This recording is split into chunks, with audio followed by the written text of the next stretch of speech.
Howdy, folks. Tex here. Welcome to Southern Belle Bigfoot. Let me introduce y'all to a great friend of mine, Selena. Hey y'all, I'm Selena. I started this channel because I had my own encounter, and I know what it's like to be ridiculed and unable to share my experiences. I want to give everyone a safe haven to share their encounters with these magnificent beings. I love to hear yours as well. Please email them to me at cwlenagarrett@gmail.com. And if you'd like to support me in my journey to the truth, my Cash App is $Selena Bigfoot, and I look forward to hearing from you. Hey, folks. Selena's in chat with you. This is going to be a replay of the interview we did with Dr. Meldrum a month ago today.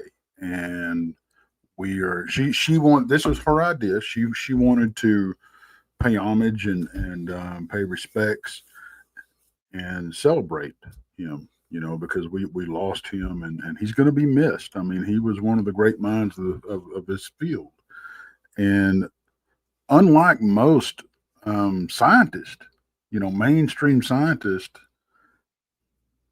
I mean, he worked at a university and he kind of put himself out there. He put his career on the line,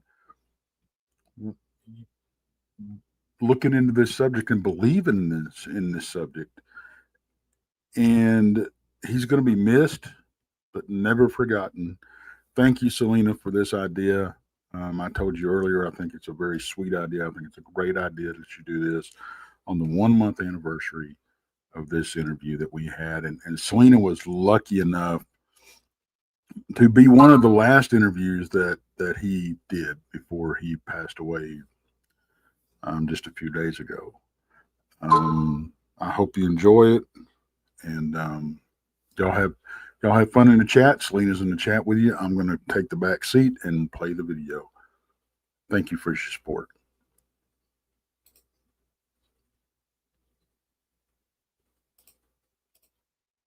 As soon as I get it to work.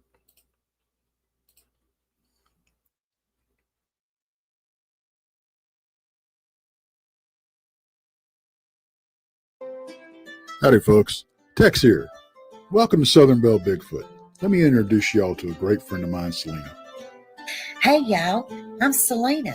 I started this channel because I had my own encounter, and I know what it's like to be ridiculed and unable to share my experiences. I want to give everyone a safe haven to share their encounters with these magnificent beings. I love to hear yours as well. Please email them to me at cwlenagarrett@gmail.com. And if you'd like to support me in my journey to the truth, my Cash App is $Selena Bigfoot, and I look forward to hearing from you.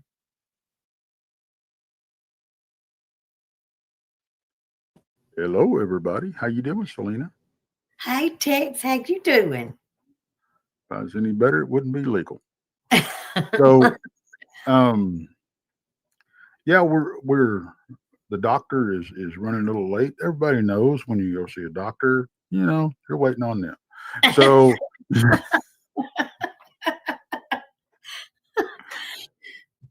oh man. So you just settle for me and Tex is what we're telling you for right now. Well, you might have to put up with just me and you. You might have to. We'll see. Anyway, but he's a busy man, so I haven't heard anything from him. So we'll see. Okay. So go ahead. I'm sorry.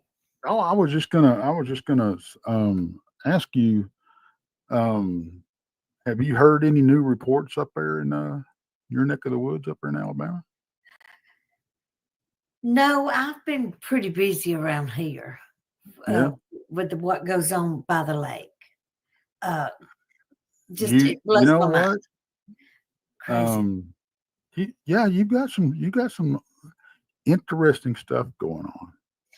So interesting that I stay lost in what I'm looking at or what I'm seeing and what's going on. And I don't think people realize that, being off the road quite a bit and being near water, you see things that you never would have seen before. I mean, it's crazy. Right.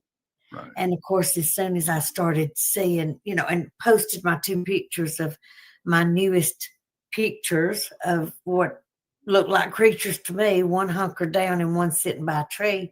As soon as I posted those is when the drones started dropping and flashlights are on the island at night. It's crazy.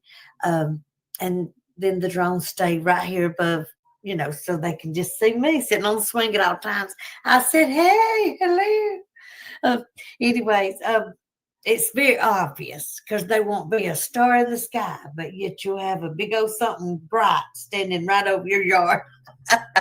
Anyways, and Yeah, they start. I just Are you talking about the little drones, the drones that people fly? Are you actually seeing those?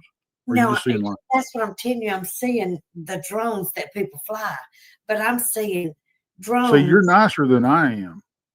I'd be practicing for dove and quail season if it was Yes, me. I know you would. But look, each light, there were 4 of these. Each light on the bottom of those drones were this size per light, and there was Yeah. 4 of them. So it was like 1, 2, 3, 4.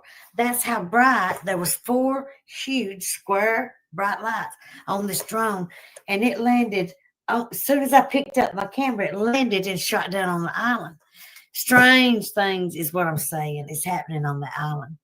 Anyways, and so I finally it was so overwhelming at the activity that was happening on that island that I finally went back on YouTube and erased every bit of it because I thought they're going to think I'm making all this up and I'm blowing this out of proportion. So let me just take it all off YouTube and let me just let somebody come over and visit one day and see it for themselves.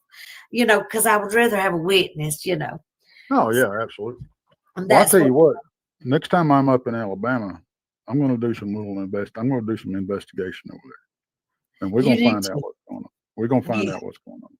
yeah, you need to because it's overwhelming at the things that's happening up there and down here and then in the front yard, stuff like that.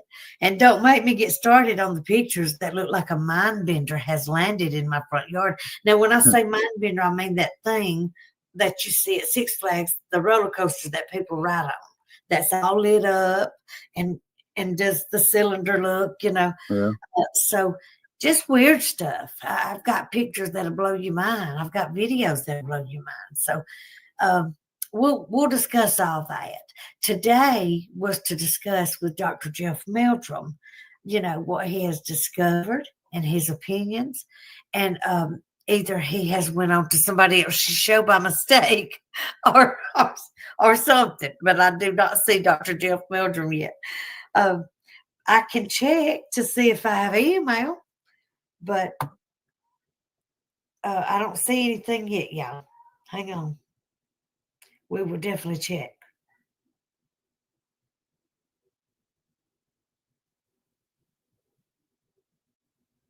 Well, I've seen him too, and so I haven't heard anything back from him. So maybe he saw my name and said, "I'm not going over there." Tex, you so crazy.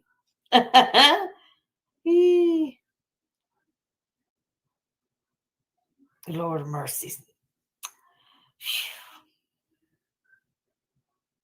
Yeah, I don't, I don't have his personal home sale. And that really, really is something that if you're going to do an interview, you definitely need, Well, there could be a million. There's a million reasons why he's not showing up. So Mhm. I'm not going to start running him through the through the ringer just yet. So we'll cut him some slack. Yeah, he has got a lot going on. He really does. And I know a lot of people, they have their own way of thinking and they have their own opinion of Dr. Jeff Meldrum. But what I kept telling people was if it was me that was in his position, you've got to be careful what you say and do and how you handle things because if you don't watch it, your tenure and everything that you've worked so hard for through the years for this company for so many years. And if I'm not mistaken, he's in 30 something years now with Idaho State. This it could be go one wrong sentence or paragraph or something like that could make him lose everything he's worked for. So people needs to ease up a little bit, in my opinion.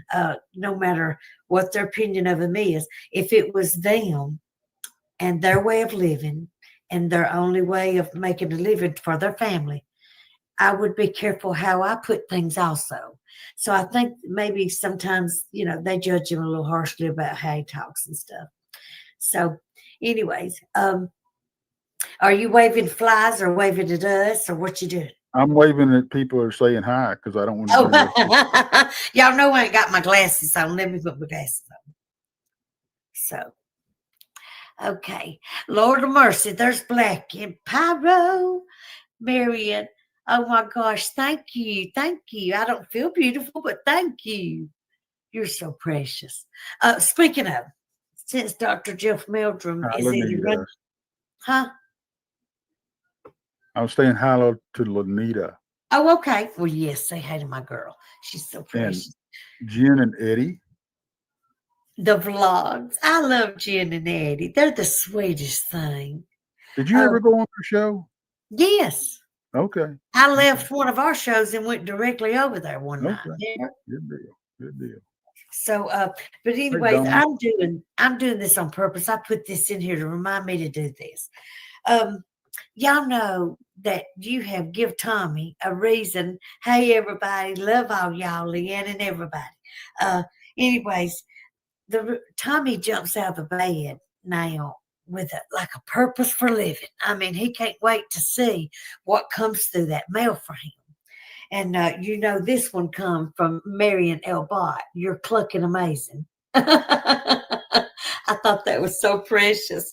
And then let's see, the new one from Marion L. Bott, DJ Carroll, Ayana Lucas, Bill Wickert, and of course Marion was the little hi Tommy, we seen you on Texas Front Porch, and Selena, Southern Belle Bigfoot, and it's got the little hamsters in some cups. And then they sent a beautiful picture of Emerald, their dog, because they know Tommy loves clocks and dogs. And these people are being amazing. I just wanted to tell you, I think that the things that are happening over here at Tommy's house makes him get out of the bed with purpose every morning. Y'all, not that I don't love the rest of them. I've just never seen nothing like this. I think that this was outstanding. It is a 3D clock, and it is a card. And it was sent by Keith from 1675 and his wife Lauren. And y'all, they sent, of course, a gift card and bought him ice cream. And then Tex did his top of the river donation and told me to go buy Tommy some food. So I'm just telling you, y'all have spoiled him rotten. And you've given him a purpose and a reason to jump out of bed with a smile. Well, who enjoys that kind of Tommy? Me. I get to enjoy the Tommy that jumps out of bed and says, oh, is anybody coming to see us today? Or have you been watching our dance video? He thinks, that we need to keep it on our dance video at all times because that was his first time dancing with a woman. Oh, absolutely. Absolutely. I said, look, gown be darned. I'm going to dance because he just said he had never danced with a woman. And I put a song on and we danced. Anyways, but I love anything to do with what makes Tommy smile. It's just me and him and the puppies. And we live out here on the lake. And you talking about he gives me a purpose that nobody even can. Hey, Virax, how you doing, buddy? All y'all. Anyways, just he gives me a purpose for my own existence. You know what I'm saying? Right. I love the fact that he's blossoming. I'm seeing, when you speak with his family and they say that he's never spoke this much. And all of a sudden he's dancing and he's doing live shows with me and Lena. And the other night, that his favorite movie is Mrs. Doubtfire, and his favorite show is Texas Front Porch. And I said, Lord, I hope nobody ever tries to hurt Tex in front of him or says anything bad about Tex, because, man, he'll be on them like white on rice. Anyways, I but love Mr. Tommy, man. He's a great guy. I know Dr. Meldrum is recovering from a health condition, so I hope he's okay. Stop and some. I'm Well, talking to him right now. oh, thank you very much. Just let me know what Dr. Meldrum is saying to you, please, if it's okay. Oh yeah. Well, I'm waiting to hear back from him real quick. I sent him the link again, and also told him if he needed to reschedule, we could do that too. So Right. waiting to hear back from him. Okay. Tommy and Brandon will be giving someone a whooping if they mess with Tex. Mickey G, I agree with you. They just love him. They absolutely love him. I know who I'm hiring for bodyguards. See, I'm telling you. Listen, he can be sweet and quiet, but you better not say nothing bad about Tex. I'm serious. And he always wears that Texas Front Porch. I mean, he is the best model for the Texas Front Porch T-shirt. It tickles me. there he is. But now, y'all, while he's waiting to hear from Dr. Meldrum, he's on the phone with him right now, or communicating with him right now. I do want to say I have decided I couldn't, after all. I couldn't go with one show. I thought I could. I thought I was bothering Tex, trying to help me do 2 shows now that Tex is so, working a hot full-time job and all this. And I thought I was bothering Tex. But Tex and I have discussed it, and we're going to do a 7 p.m. show every Tuesday, in my opinion, with Selena, and every Sunday at 7 for Southern Belle Bigfoot. And that way I can keep Southern Belle Bigfoot and In My Opinion. And thank you so much. But you talking about a good idea. Don Mower, you need to be helping people name their shows. He come up with the cutest name I've ever seen. Anyways, but yeah, thank you all for your gifts for Tommy, for your cards, for your pictures, for your gift. You've just made his day. And when you make his day, who else's day do you make? So, anyways, you make my day, because I get to see an in the good mood, can't stop smiling Tommy, Okay. I'm not going to cry. Y'all know, I don't know if it's age or what it is, but Lord, the older I get, the more I cry. Whew. Let's see. Selena, you are very considerate. Oh, thank you so much. You're so precious. Pops, I love you and I appreciate you and Mickey G and Sharon, my Rose of Sharon, for being my mods. I thank you so much. And for all the work that people put in, I know, until I can get this thing aced, and even after then. Thank you so much. But now Tex tells me that I've learned a couple of things, so I know I'm learning. That's just slowly. So, anyways, I went to church this morning and I heard an amazing service. And man, who else feels like this? And I'm telling you, I'm just gonna say this: when you go to a church and you go there normally, regularly, and you try to go, except for missing 2 weeks to not spread poison oak. But anyways, and you're going, do you not feel like that preacher is saying things directly to you, or is it just me? Like, it's almost like he's saying the only thing I'm not saying is Selena. So I'm sitting there with my head down like, preacher, I'm so sorry. I know you know me. Anyways, but I love my preacher and I love my church. Lord of mercy, if you're ever in this area, go to Pyatt. Hey, Pyatt, oh my gosh. Lord of mercy. I'm so glad you're here. Thank you for coming. If y'all don't remember Pyatt, Pyatt was from, whoop, whoop, what was it? I sent him 2 dozen cookies, him and his wife. So I ain't seen his name in a little while. So you have to forgive me if I'm shocked to see his name. I'm so glad to see you, Pat. Thank you so much for coming. But yeah, you feel like your preacher is zoomed in right at you because everything he says is on cue, like he knows you like a book. So I sit there during preaching, going, "I'm sorry, preacher." Anyways, um, let's see, I'm picking on my pastor, y'all, because I heard he was gonna watch tonight. That's what I was doing, was picking on my pastor. Anyways, thank you. In fact, Garrett, I'll Sounds contact like Tracy. he's about to join us. Thank you, Mickey G. I told you that you could call me anytime and we would schedule you. So, Pat, we'll try to get Mickey G back on for part two. There's actually several others that never got to do their part two. What is the fella's name that had the Tennessee whiskey thing? What? Y'all help me out. He owns a Tennessee whiskey distillery. Is it Tennessee, Kentucky, or something like that? And he has a distillery. What was his name?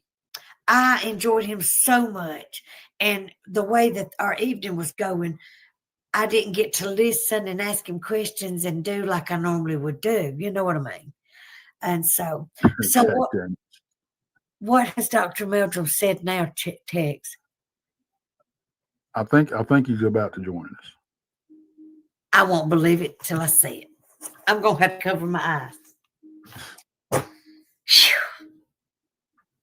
And you make sure, Tex, that I'm the first one that speaks to him because I have something to say in particular. I ain't saying nothing. Well, I got something to say as soon as he comes on. Pyro, I'm so glad you're here. Okay, let's see. Lanita, Don, there's my Don Moore that is so good at stuff like that. He is so good with names. And then, hey, Randy, I see you in there, and I appreciate you. And Greg Ogles, I appreciate every one of you. So they're saying that Dr. Meldrum is fixing to join us. So let's cross our fingers and hope he can do this. Because, yeah, he's hearing from me as soon as he comes on. I'm not going to take it easy on him regardless of his degrees. Oh, me. But look, y'all, I'm not kidding. Thank you from the bottom of my heart for these, okay? I'll put them out of the way, won't mention them no more. Just know that the 4 people's names I called out and Keith from 1675 made Tommy's. It gives him a purpose to get up and smile and jump off the bed and get dressed. And, his whole day is wonderful when y'all do sweet little stuff like that. So, yes, my Lord, is it Santa Claus or Dr. Meldrum? Well, yeah, shirk the irresponsibility onto Santa Claus. I'll do that. I have to apologize. Today was one of those lazy days, and I was a pool bum this afternoon and just totally forgot to double check my calendar. I had this rattling around in the back of my head, but totally spaced it. So I apologize. I said, thank you so much for coming, Dr. Meldrum. And I told Tex, don't say a word when he gets here. He's mine. So let me tell you, the only thing I want to tell you is don't ever stand up a Southern Belle. There you go. I said, I've got to tell him that. But anyways, we're so glad you're here with us. And I have to tell you, Tex will tell you, I like the beard. I love that you can play double. Santa Claus scientist. Santa Claus scientist. That's I do love that. Yeah. Anyway. Yeah, it's a lot of fun. It is. I tease the kids once in a while. There was a little rowdy youngster at the grocery store. I think this was last year, actually, but it was right before Christmas. It was about mid-November, and he was just, wanted to be anywhere but there in the grocery cart, just throwing a fit. And I just very quietly walked up alongside him and got his eye contact, and I said, I'm still checking my list. Oh my goodness, he got serious in a hurry. His mom just smiled and winked at me and said, "Thank you." That is awesome. Thank you so much. I am so You bet. tickled that you're here, Dr. Meldrum. And I have tooted your horn as far as doing little shorts about you to advertise that you were coming. Um, First thing I want to say is respect your education and how hard you work to get where you're at. Uh, Oh, well, sure. and I really do. I really do. I tell everybody that. Uh, I think it's because of a family member. I seen how hard they had to work to get, to go from one Well, degree to sure. the next. And so I just really respect you for that and want to tell Yeah. you thank you for working so hard to become the person you are. Well, None of us are perfect. And I know that nobody sees one person's opinion the same way. And so well, I sure. just want you to know that when I follow you, and I do follow you, I've watched several of your TV show or the documentaries and interviews and things like that. I actually called my sister. I was so nervous. Text said, "Selena, quit being nervous." But anyways, I called my sister and I said, "Sister, you're in the medical field. You've got to give me at least one word that would impress this doctor." She says, "Selena, he's a doctor. He's not a god, he's a doctor." Yeah. So anyway, but Well, she said, "Just calm it's down." So the process. It's the process more than it is the terminology and such. I I mean, know. it's the discipline to think rationally and logically, to to see the connections, to understand the consequences of what you're proposing, what you're observing, and so forth. And that's the biggest thing is avoiding it's not to be crass, but avoiding stepping in it is a big a big part of, and that's the perfect just horse analogy. sense. That's something we all should cultivate. That's perfect. Okay, well, like I said, I knew that I was like, I have my hopes up. He's going to show up. He's going to show up. I have my faith in him. Did I not, Tex? If you did. Anyway, so I'm so glad you're here again. Anyways, we usually discuss, like I said, something on the lines of Bigfoot or other creatures. I know we're going to keep this, we're going to just say a being or a creature, if you don't mind, or unless you want to call it an animal of some sort. I don't know. I don't know what you call it. What do you call what you study? Well, I see it. I mean, we are animals. We're not vegetable or minerals, so we're animals.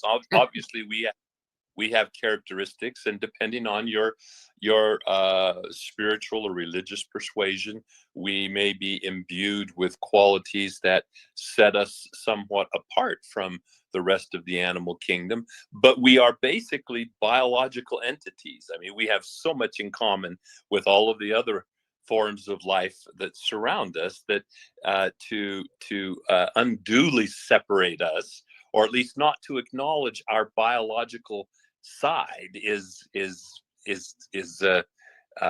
not realistic. It's not honest with ourselves. And so I see Sasquatch as having all of those same biological characteristics. Now, just how closely is it related to us or allied with us versus, say, if we had a gorilla sitting here next to me, which of, and a Sasquatch over here, which of these things is most like the other, or is not like the other? Which one Right. sticks apart? With the beard, I don't know. Maybe people would be a little confused anymore. But They confuse me with the Yeti all the time. So I was gonna say, yeah, I'm in good company here. So anyway, I tend to think of it that way. I don't think these are on par. These are not forest people in the sense of a feral or wild type of Homo sapiens.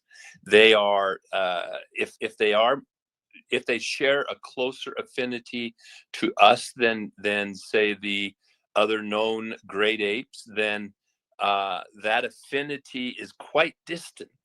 They do not exhibit those things which set apart modern Homo sapiens as a species, and so they would be something different. So that's, and a lot of people, the skeptics will say, gee, you're spending a lot of energy arguing how many angels can dance on the head of a pin. We don't even know that they exist yet. So Right. you're getting the cart before the horse. And in some ways that may be true, but I think it helps us by grappling with those questions. It helps us to understand what we're observing. It helps us to understand the context of such a creature, such an entity, a being, whatever its ultimate identity turns out to be. I think by framing that, we are in a better position to understand and comprehend our own experiences and those of other people, and the evidence that continues to come forward. So I think it's not just an esoteric exercise. It's not just an argument. It's an important aspect of coming to grips of, as the title of my book, Legend Meets Science. We're Right. submitting the stories, these experiences, these encounters. We're subjecting them to the rigors of rational, objective, critical, scientific investigation. And that's the only way we can all get on the same page. Otherwise, everybody's experience is a personal experience, and no other person can completely share that same experience unless we can kind of standardize some of the factors, some of the variables, and so on, and come to grips with it. So And yeah. you are a see it to believe it kind of person. You're a scientist, so therefore you Well, that's have to right. see it or feel it to know that it's real. And so a lot of people get frustrated with that. Yeah. And then I've never even met you until today. So I come to your defense really quick. Like I said, look, y'all wanting him to shout this and shout that, but you don't realize he's worked so hard to be where he's at and have his position and all this kind of stuff. And you're wanting him to shout out different things just to pacify you. He's going to be restrained in what he says because there's a lot at stake. And so he's not going to throw his reputation out and say anything and everything you want to hear right now until he knows he can feel it and touch it and they have a name for it.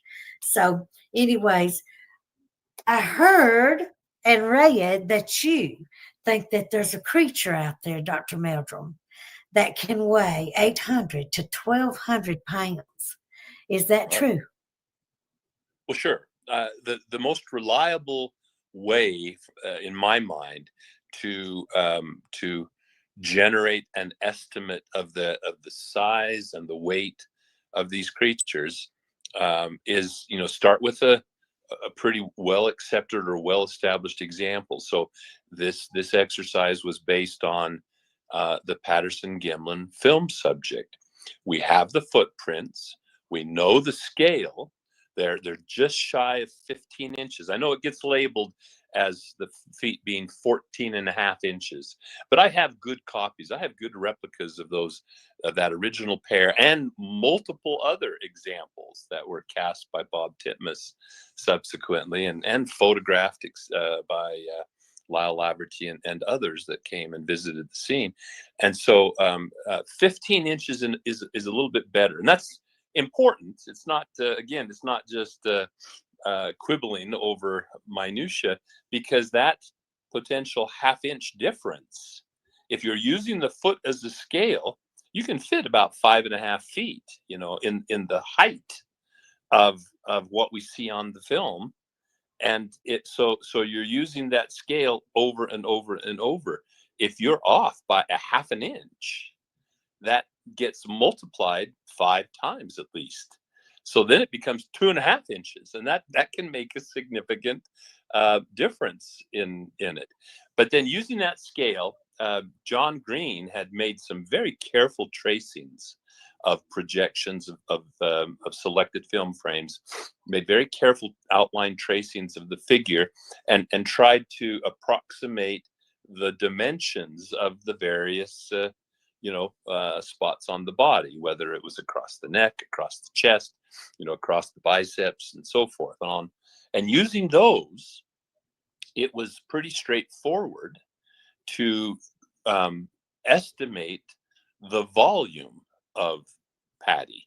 In other words, by modeling her simply as a series of cylinders, so her foot is one small, more cone shaped actually, and you can use the geometrical expressions for a cone or a various geometrical shapes, but the simplest is just a cylinder for the leg, a cylinder for the thigh, a cylinder for the torso and the upper extremity, and so on. And then doing that and establishing the volume, we have good, reliable, well-established data for what the density is of a composite body, with skin, bone, muscle, fat. Just taking a human as an example, the average density, and it should be in that ballpark. And we're talking ballpark here. I mean, not worried about being too precise because we're just approximating a sample of one and generalizing to an entire species. So we're not going to be too doting on too much detail. But the point was, by doing that volume and doing the density, Patty comes out using her foot as a scale. She's just under 7 foot. She's about 6 foot, between 6'8" and 7 foot in my book, and she comes out at about 730 pounds. 730 pounds. So if you took, and then I have said, if you took one of these footprints that's 16, 17 inches, like the Bosberg crippled foot or the Hereford track, these are probably males. They're going to be probably even more robust in their skeletal and muscular structure. I would put them closer to 8.5 feet and probably closer to 1,200 pounds. That's like a moose. If you see a moose step out of the willows onto the trail, that's this Pleistocene megafauna, this giant relic from the ice ages. Or if you've not had the privilege of seeing a moose up close, as a kid, I used to always love it when we went to the county fairs. I was always fascinated with the draft horses. They were just such massive creatures, and be up close. We're talking about a draft horse almost 1,200 pounds. That's when you start to think of something on that scale. Which you really can't unless you get an animal in front of you. I mean, we can talk about Bigfoot and this giant, and we can heft a footprint cast and say, wow, that's a big foot. But until you see something like a moose or a draft horse and realize that this Sasquatch is adapted like an animal like that. I mean, in ecology, size does matter. And a lot of an animal's adaptations are really well correlated with their strategy as far as their body size and how they experience the texture, the coarseness of the habitat that they find themselves in, whether it's simple biomechanics of getting from point A to point B, or whether it's the basal metabolism and what kinds of foodstuffs they can utilize and take advantage of to meet their daily caloric needs, how they're going to make it through the winter without having to hibernate, or is some form of holing up and estivating during periods of inactivity when food resources are sparse. Is that part of their strategy? So size does matter. And so I think appreciating the enormity, the scale of Sasquatch in the environment is a very important element of coming to a better understanding of their behavioral ecology, how they make a living, how, is it reasonable? This is one of the presentations I give. I think it makes a really impactful statement, is that John Napier was the one who said it, I think, when he said that, monster hunters sometimes they kind of throw responsibility to the wind and feel no obligation, he says, to explain how some outrageously non-adapted creature like this Sasquatch can live out there in the forest. Well, see, I take exception to that because I don't think Napier really had a good understanding of the habitats in North America, nor did he have a comprehensive enough familiarity with the spectrum of reports that shed light on the natural history and behaviors of the Sasquatch as observed by numerous eyewitnesses. Dr. Meldrum, before you say any more, I appreciate you. A lot of people are very rough in their opinions and very quick to judge. And so I appreciate you when you give an example.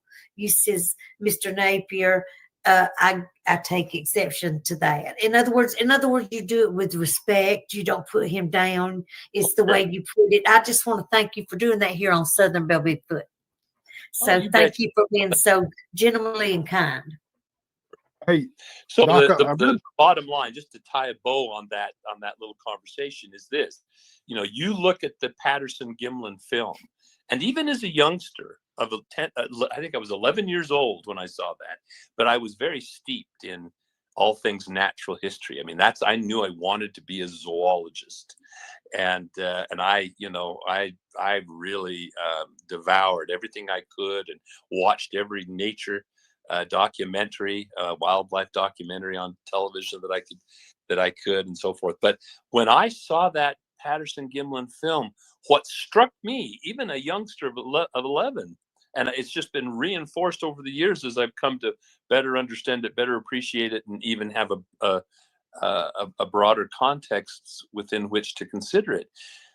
What I see walk across that silver screen is in fact adapted to the habitat. It shows the locomotor anatomy of a bipedal hominoid that lives in a temperate forest where size does matter, and seasonality and availability of resources, it can be critical to its survival, et cetera, on down the list of what we talked about. What I see, unlike what Napier kind of opined about, what I see is remarkably well suited, well adapted. And in fact, this is what's so fascinating about the Patterson-Gimlin film, is it portrayed it that way, even at a time when we didn't fully understand and comprehend some of those things, some of those relationships, and some of those aspects of early bipedal hominin biology. And yet now, what are we, almost 60 years later, boom, it's spot on. It's right. It anticipated by more than a half a century what we now understand about early hominin evolution and the natural history and behaviors of other great apes. It's just that's uncanny. Did Patterson have this crystal ball, or someone who was coaching him? See, even if he was getting crib notes from the peanut gallery, anybody that was enmeshed in anthropology in 1967 would not have recommended a creature that appears like Patty. She's counterintuitive. She contradicts so much of what was believed to be the nature of early bipedal hominins in the 1960s, even into the 70s. Napier himself said, when I look at this creature from the waist up, it looks like an ape. From the waist down, it looks like essentially like a human in the anatomy of the pelvis and the limb proportions and so forth. He said, it's just inconceivable in my mind that such a contradiction could exist in nature. So it must be contrived. It must be unnatural. Well, isn't it interesting that just a few years later, we have the announcement of the discovery of these remarkably complete skeletal remains of these early bipedal hominins, namely Australopithecus afarensis, which many people will know by its more familiar nickname, Lucy, little 3.5 foot tall. And isn't it interesting? For the first time, we had good association of cranial bones of the head as well as bones from the neck down. And there were unexpected combinations of traits. And how did they describe them to the popular press? They said, "Isn't this interesting? From the waist up, she looks essentially like a chimpanzee. But from the waist down, she looks like a human." Right. But now, So see, that was the very basis of Napier rejecting or questioning, at least, being unable to endorse the Patterson-Gimlin film, was that unexpected combination of traits, which now we understand is the formula for the early bipedal hominin frame.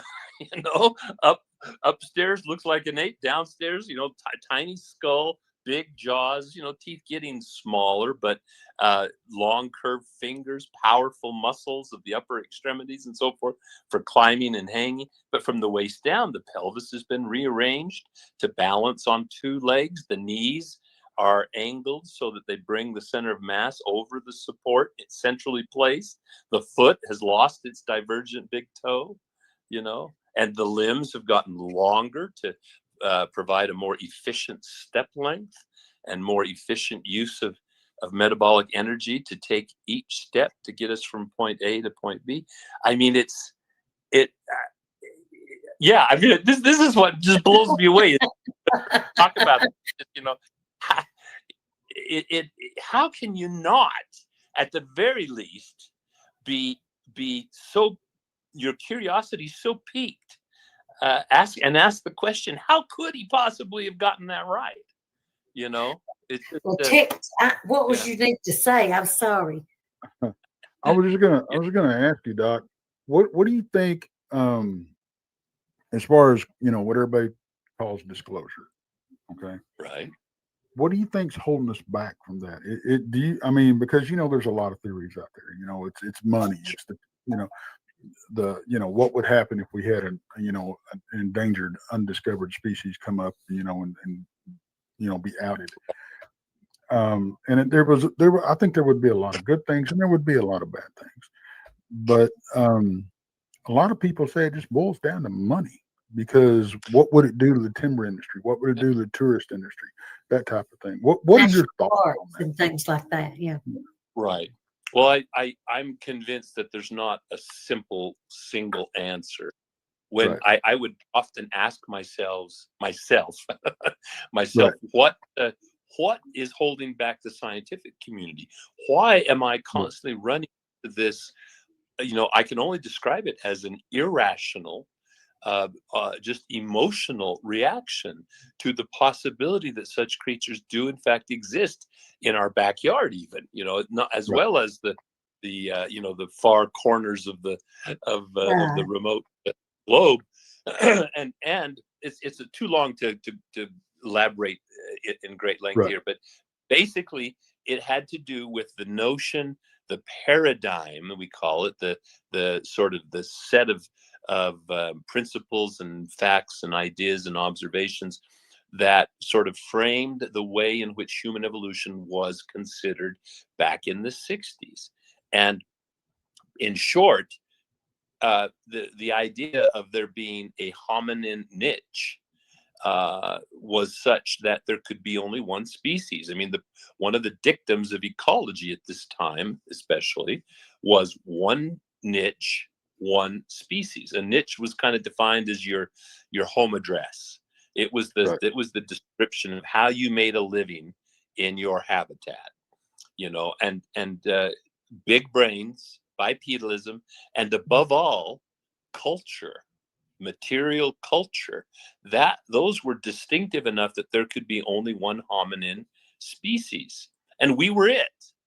Our Right. immediate ancestors, and then ultimately now us. So there could be only one. And so the prospect of there being a Bigfoot or a Yeti or a Russian almaz or an orang pendek, this was just, it was fantasy. It just could not be accommodated by the paradigm that prevailed that time. Now that has gone by the way. I mean, the influence is still there, and the impact is still felt. But we now, instead of seeing this exclusive club, which dictated a single file march ending with us, now we see evolution, the pattern of evolution, as this bushy tree with lots and Right. lots of branches, lots of contemporaneous species. There are different ways to be a bipedal hominin. And so that, combined with the observation that many of these species have coexisted alongside us until the very recent past, if not the present.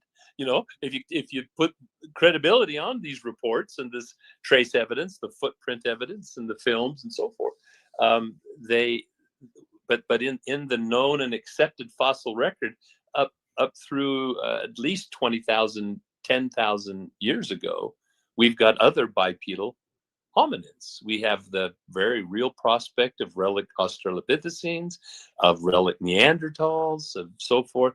I examined a fascinating specimen of Homo heidelbergensis in China that was, and I was particularly keen on it because it had a very well-preserved foot skeleton. It was a nice snapshot of mid-Pleistocene hominin foot evolution. But this, I was quite stunned to discover upon closer examination that the proposed date for this specimen was somewhere between 12 and 20,000 years ago. 12,000 years ago. And that's almost historical times. I mean, they were building pyramids in Egypt by then, you know? Yep. And we still had some of these robust bipedal, primitive, you know, had a brain that was maybe 2/3 the size of a human, that made just stone tools, you know, and so forth. So that's one aspect. That kind of addresses why the academic community, academia, has been slow to jump to conclusions, I guess. Yeah. Jump Now to your point about the almighty dollar, I think, though, plays a very important, especially when it comes to government agencies and commercial entities, you know, because they're going to protect their investment. You know, they don't. I've had some firsthand experience where you know, logging interests, they own lots of private land, which they restrict access onto for liability issues and other reasons. They don't want it to be too popularized, because things that are popular get grassroots support and activists defending and so forth. And so you know, for them, it is an issue of finances. They don't want this to be the mother of all spotted owls. They so they keep it on the down low. They don't you know, they try whether they're actively suppressing it. My experience is there's also a level in the mid administrative range where it rests more on concern for personal reputation and the very strong desire not to be considered a lunatic. that you're susceptible to the suggestion of the existence of such things, or also, this came up once too very clearly, the potential accusation of misappropriation, misuse of scarce government funds, public funds rather, not to be expending tax dollars chasing wildfowl, so to speak, on a wild goose chase. So, you know, so people that are wanting to. I'm so sorry to interrupt you, Dr. Meldrum. People are wanting to hear your personal experience, if you've ever personally experienced one of these creatures at all. Yes, in a couple of different capacities. I've heard vocalizations on several occasions that I couldn't attribute. I have found footprints, sometimes in very remote situations, on at least a half a dozen occasions. Some very impressive lines of tracks that I've described and documented. Some I've been shown by other investigators who first found them and then took me to the site. And then my investigation ensued and built upon that. I did catch a glimpse of what I suspect was a Sasquatch. Unfortunately, in a way, I say unfortunately only because he has such a tendency to polarize a room with just the mention of his name, and that's Todd Standing, had invited myself and Dr. John Bindernagel. So I was in very good company, and felt very confident that between John and I, we could stay on top of any developments. And we had something approach camp, which all witnessed to some degree. I happened to have a night vision monocular, but was not recording. It didn't have the capacity on this instrument to record.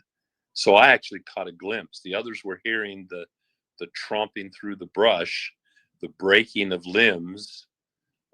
We heard some vocalization, some whistling kind of calls, some twittering, sort of almost avian sounding, but be emanating from something. Speaking of the moose, the proverbial moose, this sounded like a bull moose tromping through the undergrowth, circling around our camp. It was no little 6-inch bird nosing through the leaf litter looking for bugs. It was something big and something impressive. Well, I caught a glimpse of it as it broke from the shadows and crossed the road further up road from us. We were camped on a road at the end of the road where it was bermed across with like a 3-foot tall berm, and then there was also it was partly closed off because there was a washed out section where the creek had there was no culvert and the creek had washed through the roadbed. But this creature came up from the shadows and crossed the roadbed, and against that light gravel roadbed, there wasn't a lot of ambient light, and I had no supplemental infrared light with me either. But a silhouette. If you imagine Patty, turn her around going the other direction from right to left, but that outline, thick body, heavy arm swinging, head set low on the shoulders, and with that gliding gait, very compliant, bent knee, bent hips, flexed ankles. It went angled up across and then across the road and disappeared into the deep shadows in the tree line on the opposite side. And the next day, I was busy doing some other. Oh, I had to leave the next day. That's right. But John Bindernagel informed me of their efforts, and they videotaped everything where they cut sign and found where it had walked, and they were able to follow its tracks for a good half a mile at least. Once it returned back into the forest, where the forest floor was covered with a thick layer of moss. I love that story. But it's not an imaginary creature. I just love that story that they followed it. Exactly. We've only got a few minutes left, unfortunately. But there was one question that we had, and we've got a multitude of questions, but no way we can get to them. But there was one that really stood out. And does a female Sasquatch have more of a curvature to their foot? Have you been able to determine the difference between the male and the female as far as the footprints go?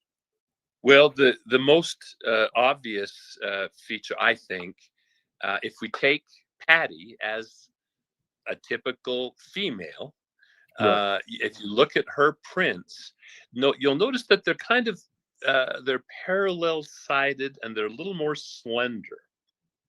Okay. In fact, so meaning they don't flare to a very wide toe row, and of course the heel is not nearly as wide to start with.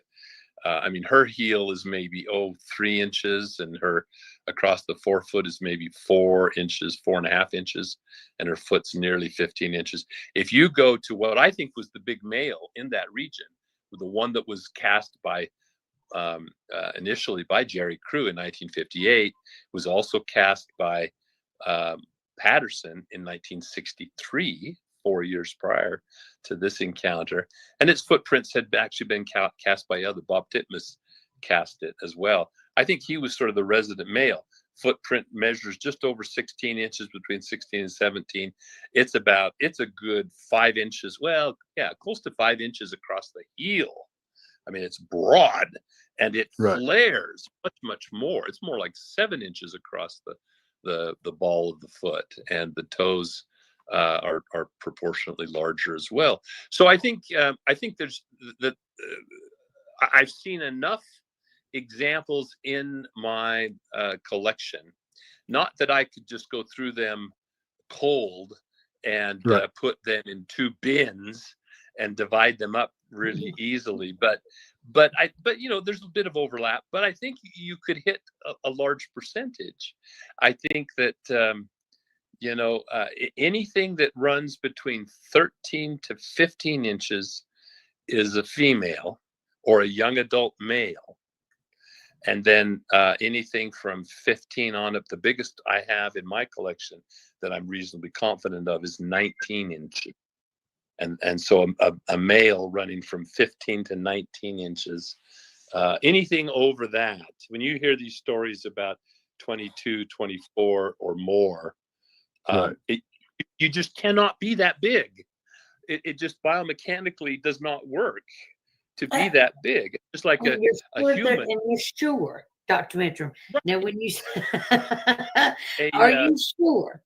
I mean, yes, I'm quite sure. I'm quite sure, based on principles of physics. You know that unless you have an anti-gravity belt on, you cannot be that big and look like a Bigfoot. It's like, if you were a mouse, you cannot be the size of an elephant and still look like a mouse.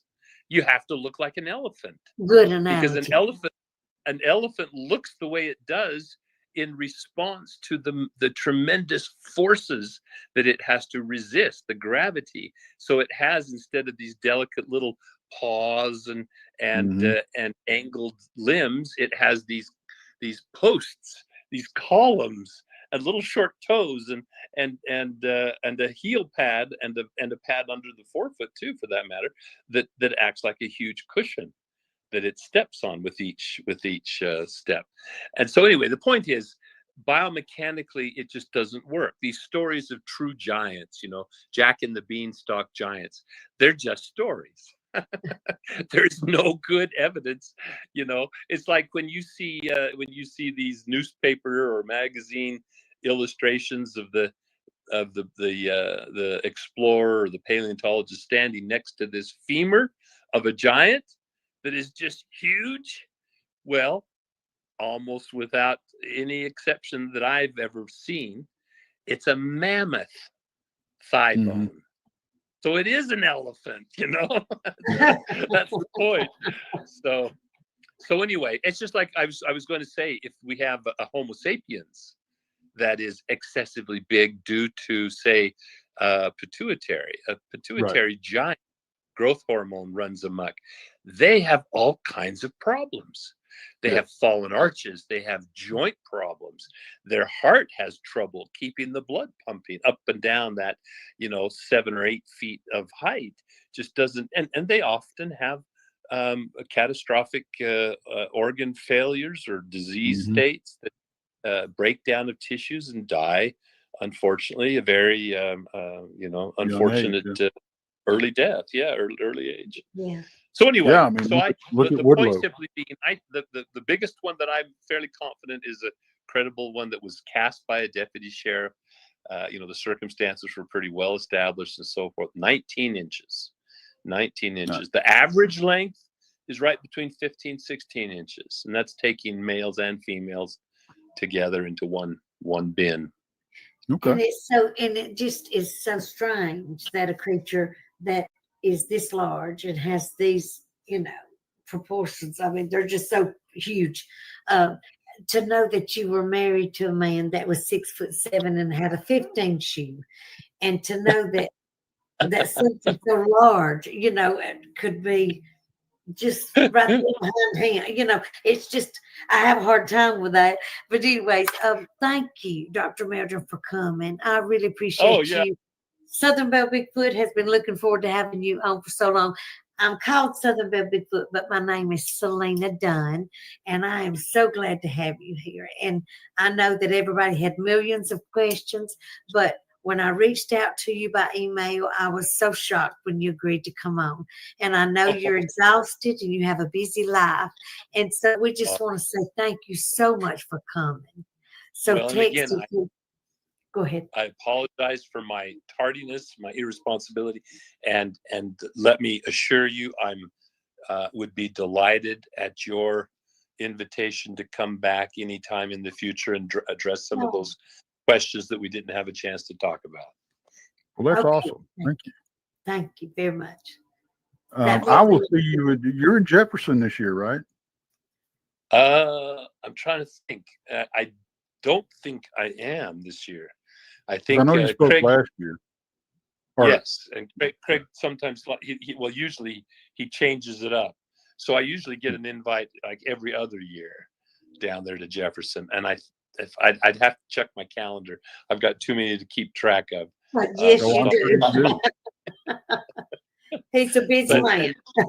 And on that note, too, people can look at my Facebook page, which is under my full name, Don, D-O-N, Jeffrey Meldrum. And I have posted there the calendar of appearances, of speaking engagements. And it's, it includes the conferences and festivals. It also includes things like appearances at libraries, at museums, at schools, the Caribbean cruise, Bigfoot cruise. Oh, nice. So other types of venues as well. If you're trying to find an opportunity where I may have an engagement closer to your home, but do take a look, and I'd look forward to seeing some of you there. Well, Well, Doc, we'll be in touch, and we'll definitely schedule to come back. We Okay, I'd look forward to it. Thank you so much for coming, everybody. We love you so much. Bye-bye. Bye-bye.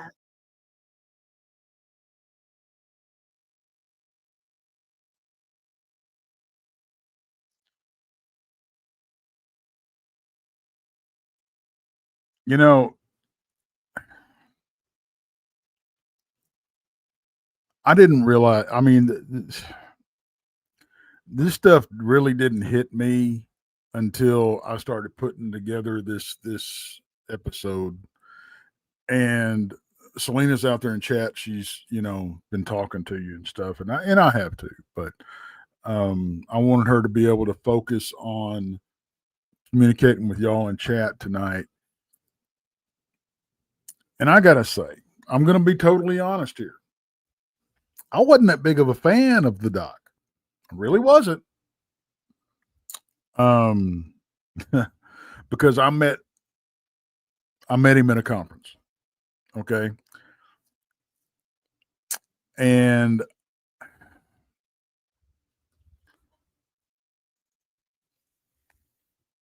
he is so swarmed by people.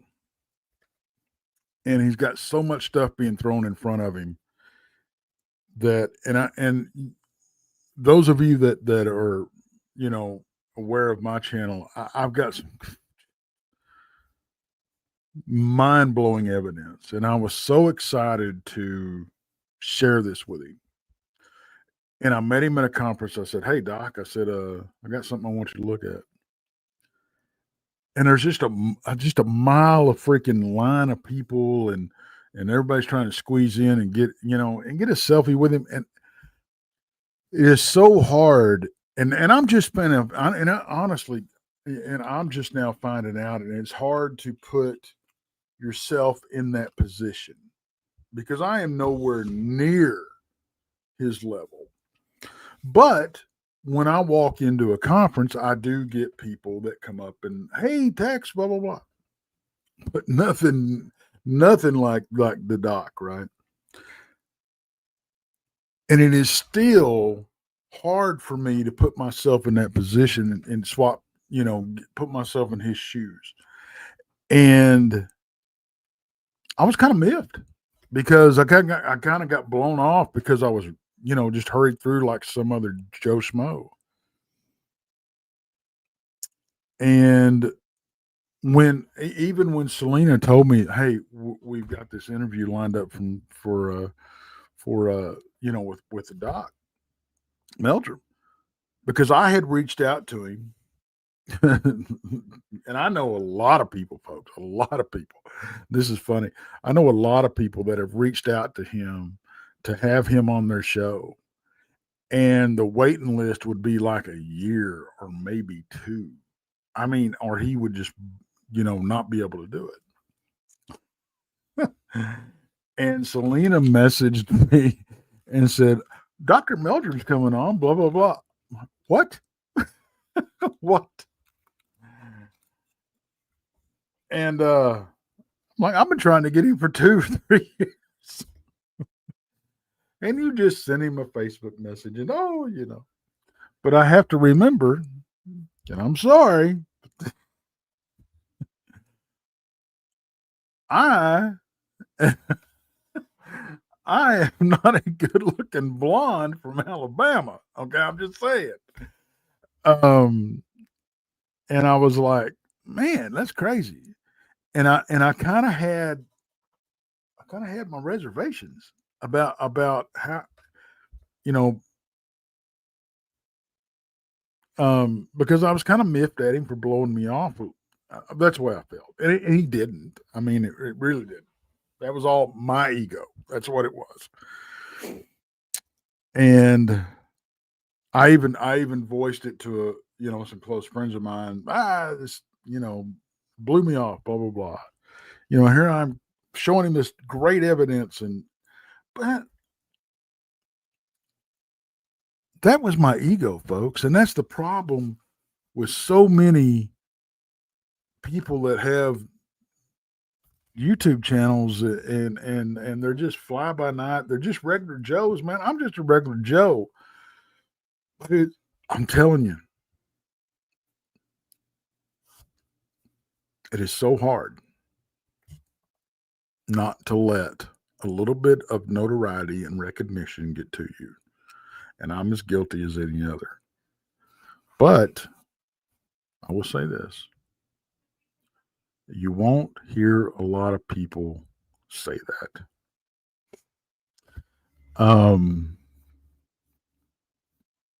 But I think we need to check ourselves. Really do. And this taught me a lesson. And it humbled my ass, I'm telling you. And I have to give a big thank you to not only the doc for coming on, and it's so insane. It's just I can't get my mind around it that it was a month ago today that we did this interview. I mean, that means that Selena set this up, and she was one of the last, not the last that I know of. I'm going to check that out, but among the last interviews on a podcast that he did. And to be able to be involved in that, in hindsight's 2020, y'all heard us talking about the last part of the show, him apologizing for being tardy. And hey, y'all get with me. I'll be glad to schedule, come back at any time. And I think listening to that whole interview again, that's the part that hit me the hardest. I'll come back anytime. A month later, he was gone. You never know, folks, when your number's up. Okay. And I don't want to end this on a sad note. I'm just saying, don't miss the opportunity to tell someone how much you love them. Okay. I encourage every one of you out there,